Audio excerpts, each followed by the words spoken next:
Hello everyone, welcome back to the series of tutorials on cybersecurity. I am Deepak Unyal and in this tutorial I am going to discuss about grep command in Linux. So grep filter searches a file for a particular pattern of characters and displays all the line that contains that pattern. And this pattern is generally called regular expression, or we can say that this is also called regex. If you have studied automata before, you might be knowing about it, but if you don't know that, I will be covering this thing in Python tutorials because we use regular expression in Python very heavily.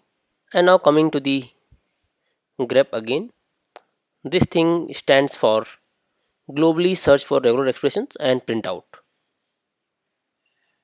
So this is also clear from this definition that grep searches for some regular expressions and print them out. If you want to know about this grep in very detail, you can go to the terminal and search for its synopsis and various options. So what you have to do, just type man and grep after that. Here you can see its synopsis, or you can say syntax and description about this. Alright, and then there are various options as you can see here. So let us discuss them. So its syntax is, you have to type grep first, then use options. After that you have to write that pattern which you want to find out, and then name of files. So there are various options like hyphen c, this is small c, or you can also write hyphen count in place of this. Then there are some other option like hyphen h or hyphen I, hyphen l, hyphen n, hyphen v, or hyphen e, and you have to provide some expression with this.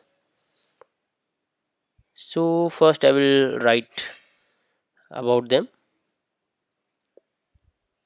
and then we'll discuss this along with some examples, right? Okay, so here is the description of all the options. The first one is hyphen c. It prints out count of lines that matches a pattern, so it is just going to print the count of lines. Then there is another option hyphen h, which will display matched lines. So if you are finding pattern display in this file, so all these lines where display is occurring, like this line or this line or this line, all these lines will be printed out, right?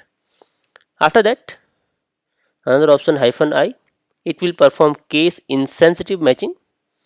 Case insensitive means if you are searching insensitive like this, it will not be matched in this line by default. But if you use this option hyphen I, then this capital I will match this small I, and so on. After that there is another option hyphen L. It will display list of all the file names. It is not going to print or display matched lines.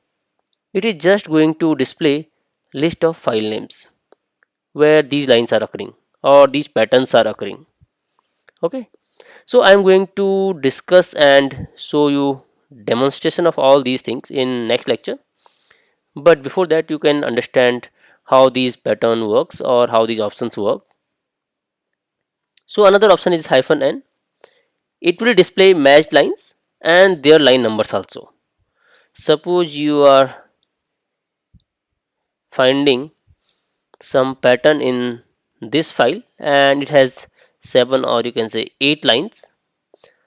If you are searching for insensitive, then it will print this whole line starting from hyphen I to this matching thing, and also display its line number, that is 3. Okay, then there is another option hyphen v. It will print out all the lines that don't match the pattern. So in our patterns we are saying that we will print the lines or count of lines that are matching this pattern, but in this case we are printing out all the lines that are not matching the pattern. After that we have option hyphen e, and when we are using hyphen e, it means we want to use some expression, right? So this specifies an expression, and there will be some other options along with it. And the important thing is that you can use this option multiple times. That means you can use multiple expression in one command, right? So there are various options or other option than this, which you can explore in manual pages of this command. But I think for this lecture we will be discussing only these options, which are very basic and you should know about them. So I think this is enough for this lecture. If you have any doubt or query regarding these options or these commands, you can write in the comments and I will surely respond back. So see you in the next video where we will be presenting some demonstration about these commands and some working examples. So see you in the next video. Till then, thank you so much.